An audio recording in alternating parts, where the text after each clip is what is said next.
Good morning, good afternoon, depending on where you are in the world. Welcome to this special edition webinar on how to get a buyer rep agreement signed every time. So this is Aaron Simons here in San Diego. For those of you that don't know me, I've been working here for Chris Heller for the last 11 years, helping him run his team. We average around 90 million in sales volume each year. And I'm also a MAPS coach, and I lead and train mega buyer agent skills. So what I want you guys to know is as I go through today's material, I'm in the trenches just like you, right? What I'm going to talk to you about, what I'm going to share with you about today is not theory, right? It's not what should happen. This is reality. This is what actually works, which is what we're seeing every day. It's also part of what I teach in Mega Agent Buyer Skills, which I'll share with you about a little bit later. But let's go ahead and jump into it. So here's what we're going to be looking at today.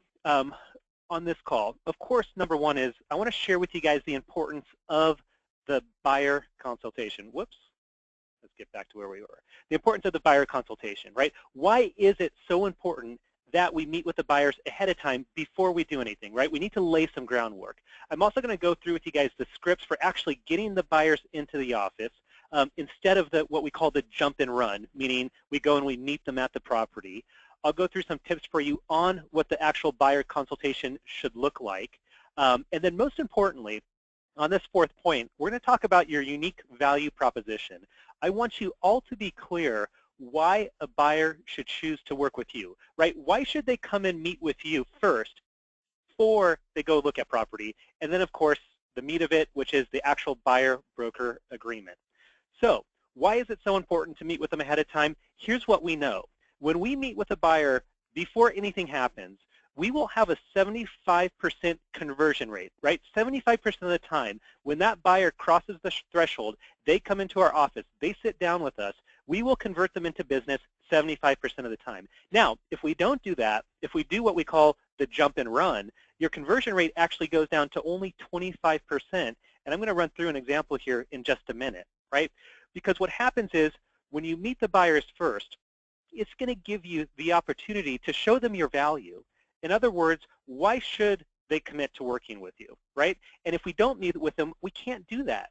See, on our team, and working for Chris for the last 11 years, we have a very simple philosophy. When it comes to buyers, we're going to treat every buyer lead the same as we would a seller lead. What do I mean by that? Well, think about this, right? Let's look at the scenario. Let's say a buyer lead calls you, or they come in online or whatever, right? You get them on the phone, they start going on and on about the home they want to buy, your eyes are starting to glaze over, right? You've heard it all before. So you say, great, let me set you up on a search, and then you forget about them, right? You wait for them to contact you back. That's typically what happens with buyer leads. But seller leads, right, listing leads, on the other hand, when a seller calls you, when a seller lead comes in online, you're tripping over yourself because you can't get out of the office fast enough to go and meet with them, and you don't even care about pre-qualifying them. You just want to go get in front of them. And what do you want to get in front of them to do? Present your value proposition, what you can do to help them, and have them sign a contract. So why do we treat buyers differently, right? Now, let's talk real quick, though, about perception. In other words, what is the average buyer's perception of us as a buyer's agent, or as an agent who's working with buyers? And if you guys haven't stopped to think about this in a while, this is hugely important because these are the myths that we have to dispel. Because the average buyer's perception of us is that we are the magic person with the key. We're the person with the magic key to open the door, right? That's all we are, right? We're just a means to an end. They also think that we're just the tour guide, right? We're going to make it easy for them to go out and see these properties. They also think that we're not needed because they can go on Zillow, they can go on Trulia, right? They can go on Realtor.com. They have all the same information as we do, or so they think, right? But the reality is the MLS was unlocked to them 10 years ago. So if they've got access to all the properties, if they've got access to all the information, why do they need us, right? And because of that, we're only going to add to the cost of the sale. And guess what? They'll probably get a better deal if they just go directly to the listing agent. And because we have no value, then all of a sudden, what objections do you get from them? Well, they want us to rebate back part of our commission because they did all the work. They found the property. All we did was show up and open a door. And because of that, they think we're overpaid. So you can see that the buyer's perception of us as a real estate agent working with them on the buying side is not very good. But these are all myths, right? This is what we have to dispel. And if we don't meet with them first, we can't do that. And if we can't do that, they're not going to sign an exclusive agreement to work with us. Now, if we look at buyer leads, what are the most common sources? So here's where buyers mostly come from. They're going to come from your SOI, right? Your sphere of influence. They're going to maybe be a past client. Maybe it was a sign call. Maybe it's a seller who's now buying. Maybe you've met them at an open house. Maybe they were referred to you. Maybe it was an internet lead. Now, if you look at these sources of leads, right, these most common sources of buyers, some of them we've known, right? So if they're part of our sphere, if they're a past client, if it's someone who we've listed their home and now we're representing on the buying side, we know them. We have a relationship. But open house, referral, internet lead, sign call, we don't know them. So the question is, if we look at these sources, which would we want to come to the office for a consultation first, right? Which are the ones that are the most important that we meet with ahead of time before we do anything? All right, it's a trick question, duh, right? Everybody. It doesn't matter whether we know them or not. Just because they're part of our sphere of influence doesn't mean we get to cut corners, set them up on a search, and operate in that manner, right? Because we have to distinguish. We have to set ourselves apart from how they may know us, from church versus our business relationship. Same thing with past clients. Just because they've done business with us before or they bought a home 5 years ago doesn't mean that they understand everything that's going on in today's world or they even remember the process. So let's go back to that jump and run example that I shared with you. Jump and run meaning you get a sign call, you run out, you show a property, or you set someone up on a search and you run out and you go show property. Let's imagine a little bit of a scenario here real quick. So let's say a buyer lead calls you and they want to go see a new listing that has just come on the market. And you're thinking, yes, I've got an excited buyer, it's a hot property, I'm going to jump and run and go and show them this house, right? So let's say you go and show that property and they fall in love with it and they want to write an offer. Now I'm assuming that this isn't one of your own listings, but let's assume that they fall in love with it and they want to write an offer. And you're thinking, oh, that was easy, score, right? So you write up the offer, you submit their offer to the listing agent, and then you find out that, oops, not only did your buyer loved it, but many others did as well. So you find out that there's multiple offers on the property. So of course you've got to deliver this information back to the buyer. What do you think just happened to their excitement level? Well, it probably went down a little bit. But guess what? We haven't lost the property. We're just now in a multiple offer situation.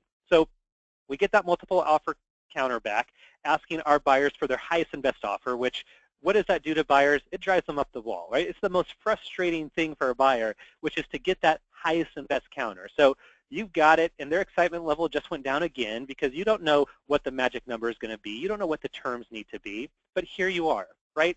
So you get them to give their highest and best. You submit that back to the listing agent, and then guess what? Ouch. You find out that they didn't get the property. They chose another buyer, and you can't tell them why. You don't know what the magic number had to be. You don't know what they would have had to do to get that. So here's the question. In that example, right, in that jump and run example, what are the odds that this buyer would actually want to continue working with you in the future, right? You got all excited. You went and showed them a property. You thought you had a slam dunk, and here all of a sudden you've got a buyer that's extremely disappointed, right? What are the odds that they're going to say, yeah, okay, why don't you be our agent? Pretty darn low, right? That's why when you jump and run, you only have a 25% conversion rate because that's what happens. You pretty much just showed them that you have no value. In fact, you just showed them that you're going to, have them lose out on properties. So same thing with a search, right? What happens when you get that call, when you talk to that buyer, and you set them up on a search? Well, here's all that does. All it does is it shows that buyer that they can get all the same information that you have on their own. And what it does is it basically reinforces their belief regarding your lack of value. So you get a buyer lead, they're going on and on about what they're looking for. Well, newsflash, they've already been online. They're on Zillow, they're on whatever site they are searching for properties. So you then go and set them up on a search connected to the MLS, and they very quickly realize that, hey, wait a minute, these are all the same properties that we're already seeing. So you then just reinforce your belief that you have, their belief in you that you have no value and that they've got all the same information, right? That's the challenge, right? That's why jumping and running doesn't work, and that's why just simply setting a buyer up on a search doesn't work, right? So here's why it's so important that we meet with them ahead of time before anything ever happens. Because number one, it allows us to set expectations for the buying process. So it doesn't matter whether it's their first time buying a home. It doesn't matter whether they've done it in the past with you. It's still important for them to meet with you first. Now, here's the reality. As agents, we do this every day, right? We take for granted how complex the actual buying process can be. Now, just a little caveat, a little side note. When I say that I want to meet with them in our office, yes, our office is the ideal location, because when they come into our office, they're coming in to do business, right? They're not coming here for anything but, doing business. If our office is not near them, or if it's not near where they're buying a property, then I'm okay going and meeting them at their home, right? Just like you would with a seller on a listing appointment. That's fine too. Now, worst case, right? If they can't come to my office, if I can't meet them in their home, I'm okay meeting them at a neutral location, say a Starbucks. What you cannot do is trick yourself into thinking that you can do a buyer consultation at a property that you're showing, right? Because that's the easy path that a lot of agents like to do. They say, okay, well, I'll just jump and run and go show them this house. It's vacant, so while I'm there, I'll do a buyer consultation. It doesn't work that way, all right? So you want to meet with them first, ideally in your office or their home or a neutral location, never at a property.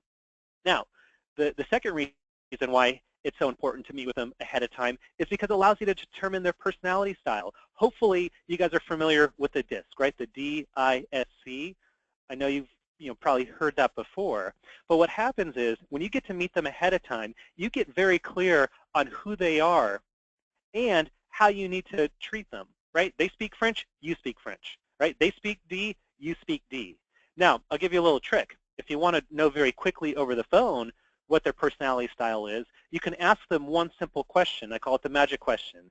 If you just simply ask them, please describe the perfect home for you, their answer will tell you who they are. What's a high D going to say? Well, I need 3 bedrooms, 2 baths, 1,800 square feet. What else do you need to know? Okay, we know who we're dealing with, right? How about a high I? Oh, we're looking for a great house. We need a fantastic kitchen. We love to entertain. In fact, our friends just love to come over, for gourmet dinners. Our old home that we lived in was actually owned by a baseball player, and everyone would walk in and tell us how much they loved our house. That's the high I, right? That's the response you're going to get. You get that S, right? That steady, that amiable. What do they say when you ask them to describe their home? Well, we just want a really pretty house in a nice neighborhood.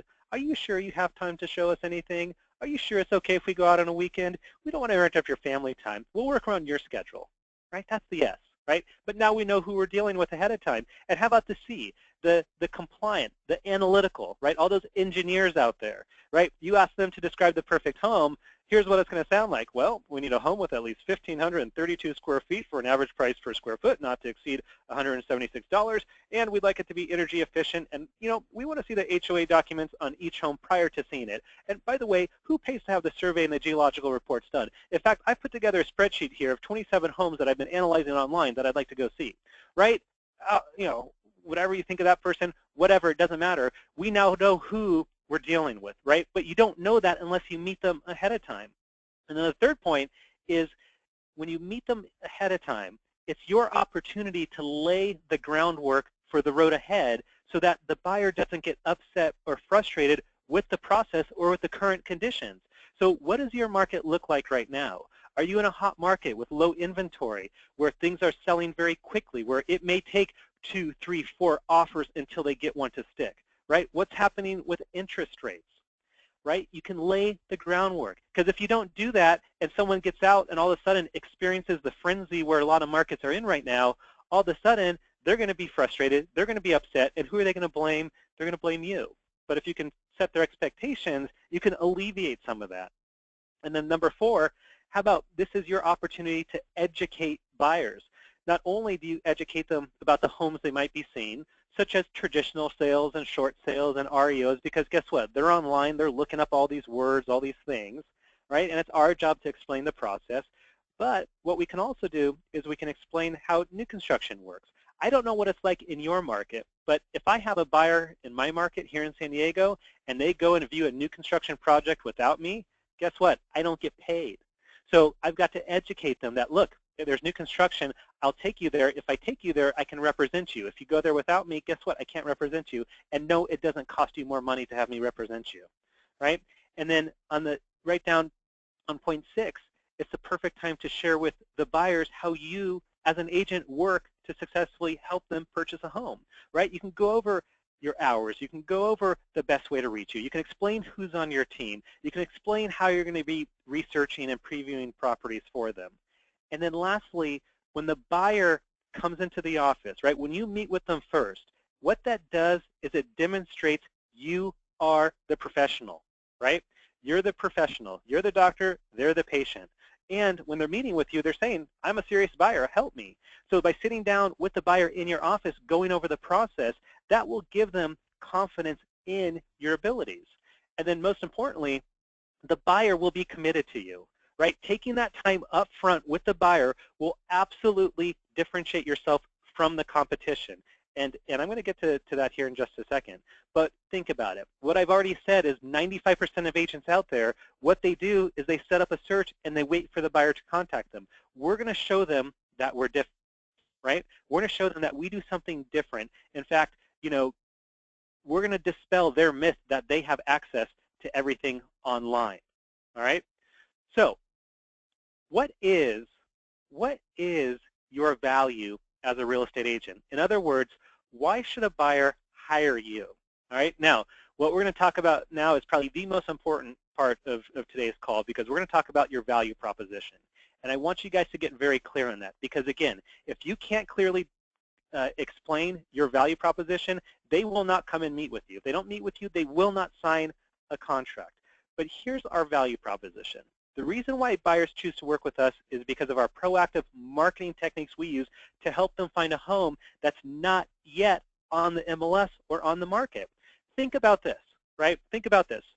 In every neighborhood, there's a homeowner out there who's thinking about selling their home that's, you know, not yet for sale, right? Because by the time the for sale sign goes up, that seller has been thinking about selling their home for at least 90 days. Do sellers just wake up and say, all right, honey, it's time to get the home on the market, get the sign out there today? No. Sellers are no different than buyers, right? They start thinking about it 3 to 6 months before they actually put the home active on the market. The question becomes, what are you doing to find those sellers? What are you doing? If you know that you have a buyer looking in a certain neighborhood, right? And yeah, maybe there's 2 homes on the market that they already know about. What are you doing to find the next 2 homes that are going to be coming on the market? Because in every neighborhood, there's someone thinking about selling that's not yet on the market. Think about it. On top of that, did you know that in every market, there's actually a pretty large percentage of homes that sell privately that actually never show up online? So I'd probably say it's as high as 10 to 15, maybe even 20% in some markets of the real estate that sells, it never shows up on the MLS. Therefore, it never shows up on Zillow. It never shows up on Trulia. So Mr. and Mrs. Buyer, did you know that by shopping online, you're only seeing 80% of the actual inventory? Think about it. Do for sale by owners always show up online? No. Do probate sales always show up online? No. How about properties that get sold because an agent's at a pitch session sharing with someone about an upcoming listing, and another agent hears it and says, oh, I know someone, and they put a deal together. Did that show up on the MLS? Probably not, right? Same thing with sales within your office, agents networking, or properties that are selling down at the courthouse. Do those all show up online? No, right? So going back to some simple scripting, write this down. Write down this very, very simple script to demonstrate value extremely quickly. And I'm going to go through a lot here in just a second, but write this down. If I could share with you what we can do to help you find a home that's not yet on the market, where you could avoid the competition and get the best deal possible, is that something that you'd be interested in, right? If I could share with you how we could find you a home that's not yet on the market so you could avoid the competition and get the best deal possible, is that something that you'd be interested in? Well, how are you going to do that? Glad you asked, all right? Think about this. why do we have a marketing plan for our sellers but not for our buyers, right? So when you go out on a listing appointment and you meet with a seller, the seller always is going to ask you the question, what are you going to do to find me a buyer? What are you going to do to market my home?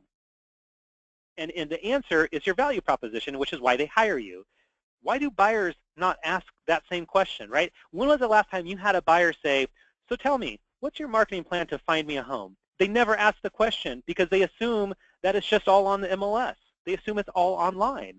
This is where the opportunity is for us to show value. This is where we have to inject ourselves and share with them that we have a marketing plan to find them a home that's not yet on the market, where they can avoid the competition and get them the best deal possible. Now, what does that marketing plan look like? It's simple. And what we call it is our exclusive buyer plan of action. Or you can call it whatever you want, your exclusive marketing plan for your buyer. I don't care. All right, but we have a couple simple things on that marketing plan.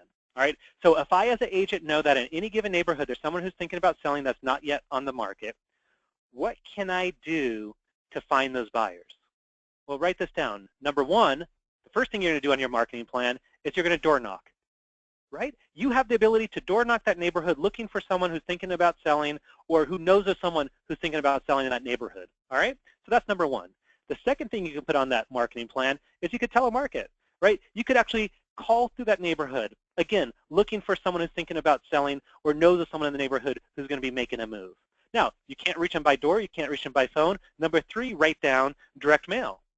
You can send everyone in that neighborhood a letter letting them know that you have a ready, willing, and able buyer who's thinking about buying, and if they're thinking about selling, to call you. What's the fourth thing you can do? Well, as an agent, you could go and research for the last 2, 3, 4, 5 years any properties that have been on the market that didn't sell, that expired or canceled or withdrew, and you can go and contact them and see if they might be interested in selling still since the market's hot without the hassle of putting their home back on the market.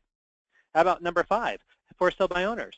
Don't you think if you're going to be calling, door knocking, direct mail, expires, you're going to probably come across a few people that are selling by owner that may not be showing up on the MLS? Yeah, that works. All right, how about number 6? You could go to, if you have a local area pitch session that gets together on a weekly basis, you can go there and let all your colleagues know that you've got a buyer. Does anyone know of any listings coming up in that area? Number 7, you can write down your own office team meeting or your own office intranet where you can market that you've got a buyer with certain needs and wants. Or number 8, why don't you write down contact the agent who farms that neighborhood.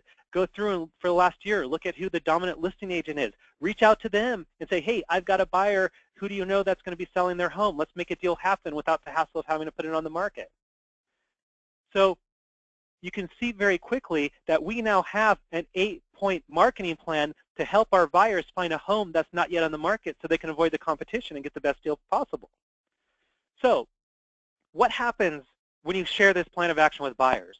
Question, do you think they actually are hearing this from other agents? Do you think other agents are telling them that they're going to go and do this for them? No, absolutely not. So if they hear this from you, which is something completely different than what they're hearing from other agents, which is nothing because other agents just set them up on a search, might they not then go and tell their friends and family, hey, you're not going to believe what this agent is willing to do for me? And most importantly, when we're implementing our plan of action, guess what we're really doing? We're leveraging this buyer to go find more listings, right? Gary has the three L's, right? Leads, listing, leverage. No, buyers don't show up in there because buyers don't typically have leverage. But guess what? This is the way that you can leverage a buyer to find more listings. And on top of that, if you go through this plan of action, right, if you commit to doing this for that buyer, might they then not agree to commit to work exclusively with you as their agent? Do you think now it would probably be very easy for them to say, okay, yeah, if you're willing to do that for us, we're willing to work exclusively with you? Does that not just right there take care of that conversation? You bet, right? So as you can see, it's not magic. It's just doing the work, is doing what we know to do, all right? So this material, this is what I teach in Mega Buyer Agent Skills, right? I go through all the cutting-edge scripts, the dialogues. I share with you our whole playbook on what we do to have maximum conversion so you can boost your confidence, knowing what to say, knowing how to say it. Also, I learned how to maximize your time and productivity through goal setting, through time blocking, because again, if we're going to be implementing this plan, don't you think you need to start time blocking? You have to set time aside to do that, right? And on top of that, what about the objections that come up with buyers? Not just around the buyer-broker agreement, but throughout the whole process. I will share with you our playbook on what to say, how to say it, our full 20-point presentation, which outlines the key elements for successful buyer transactions. So I hope what you guys heard today was valuable, right? I hope you guys took great notes. This call was recorded. You will have access to it. So if you want to go back and listen to it, you can. Also, I would love for you to join me next week when we launch our next session of Mega Buyer Agent Skills. We launch it Tuesday, June 14th, 1 o'clock Central Time. It's a 16-week course, 1 hour each week of material just like this. So if you think about it, that's a lot of information that we share with you. The good news is all the calls are recorded. They're available for playback at your convenience. Now, here's the cool thing. So just because you guys showed up today, which I respect and I appreciate you for doing that, usually the 16-week course is $396, right? However, if you sign up today, and we'll send out a link for you to do so, you can save 20%. So you save almost 80 bucks on it. So in reality, this course is dirt cheap. There's no other way to think about it. So I want to open up the call to you guys. Also, if you want to sign up, you can go to mastergroupcoaching.com. The promo code is there, save 20.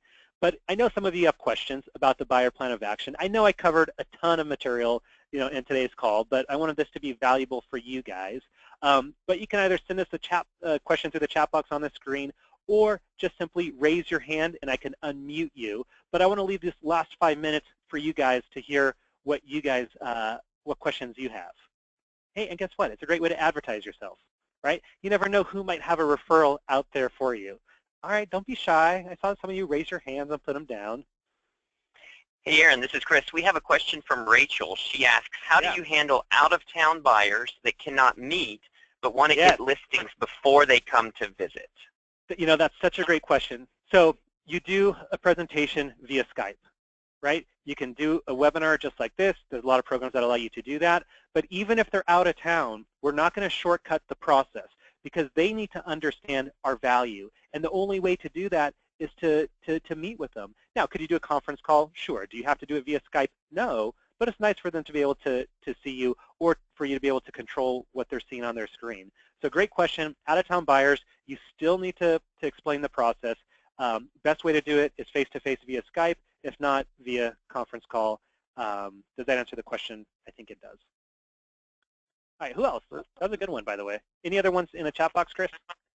Not in the chat box. Guys, enter them into the question. You should see a field for questions. That's actually where we can see even better. Or, like Aaron said, you can see that little hand in the upper right-hand corner of your dashboard. You can click that, and we'll know that you have a question as well. Hey, Jerry Incandela, I'm going to unmute you. Tell everyone where you're from, Jerry. All right, you're unmuted, although I don't know if your mic is working. No, not hearing you, Jerry. One other quick tip I'm going to give you guys. So when we have our marketing plan, right, when we tell them we're going to do this, it's very, very important that we then back it up. And the way that you do that is very simple. So if we're going to be door knocking around a neighborhood, we're going to actually show them the flyer that we leave behind, sharing with them that we've got a buyer, who you are, what your story is, right? When we're telemarketing, we're going to let them know, hey, in the neighborhood, there's 200 homes. We got phone numbers for 100 of them. In fact, we talked to 30. Here's what they said. When we're going to send out a direct mail campaign, we're going to ask what their address is so they can get the letter the same time the neighborhood does. If we're going to be calling the expireds, I'm actually going to send the whole list of expireds to them and say, hey, just so you know, these are the properties that never sold. I don't know if anyone on here is still interested, but I'm going to find out, by the way, of these, are there any that you really like? And I'll make sure that I go after them extra hard. So just a quick note there, make sure that you do back up what you say you're going to do. Aaron, we got another one. This is from Kristen. How do you handle a buyer who has signed an agreement, which includes a fee, but then wants to back out of the fee at offer time? Well, they can't, right? They sign the agreement. Now, the good news is, now when you say fee, I'm not sure if you're referring to like a transaction fee or a commission, but obviously the commission is paid by the seller.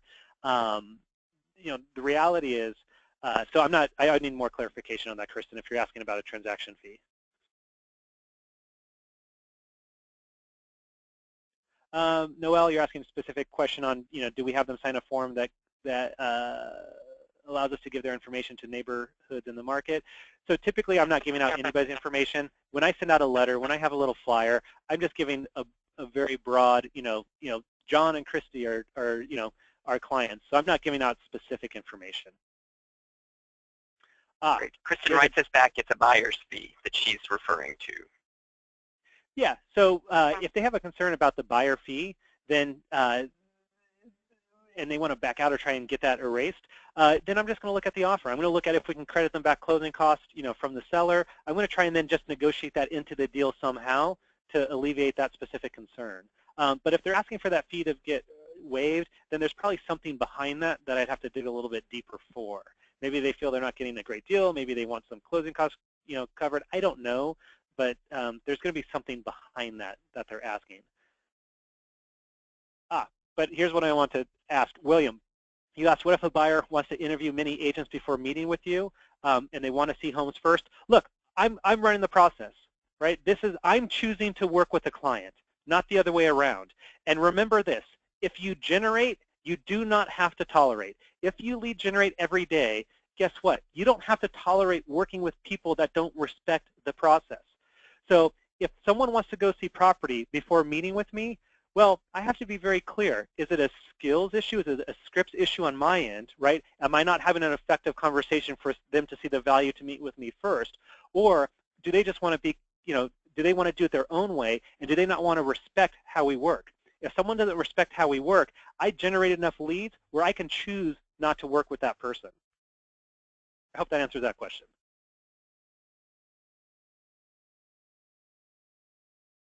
Great. Looks like we heard back from Jerry. Can you see his question? I can. So Jerry, your question was, how about investors that are at high price points, $1 million and above?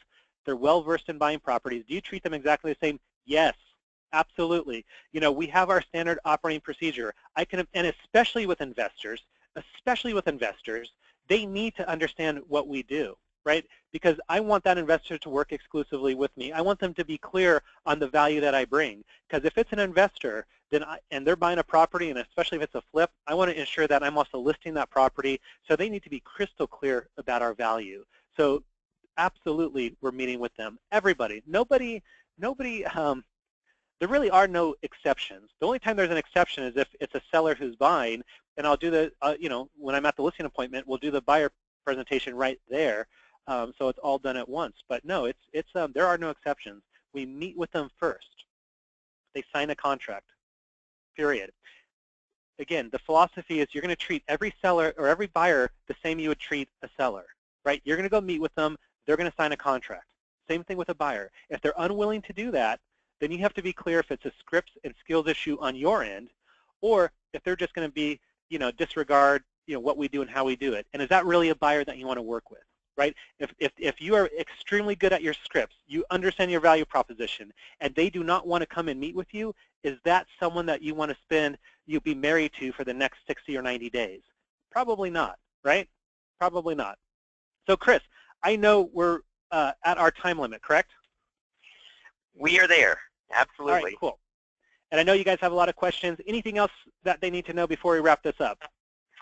No, guys, we'll email you all today a link to the recording. We will send you links to sign up. If you want to sign up sooner than that, take a snapshot of your screen, kwrievents.kw.com/NBND to actually MBAS7. I'm sorry, I made a typo on that. I'm glad we're saying that. So I'll send you the correct link in the email shortly. And thank you guys so much for being on the call today. Thanks, everyone. We look forward to seeing you on the call next week. See you, everybody.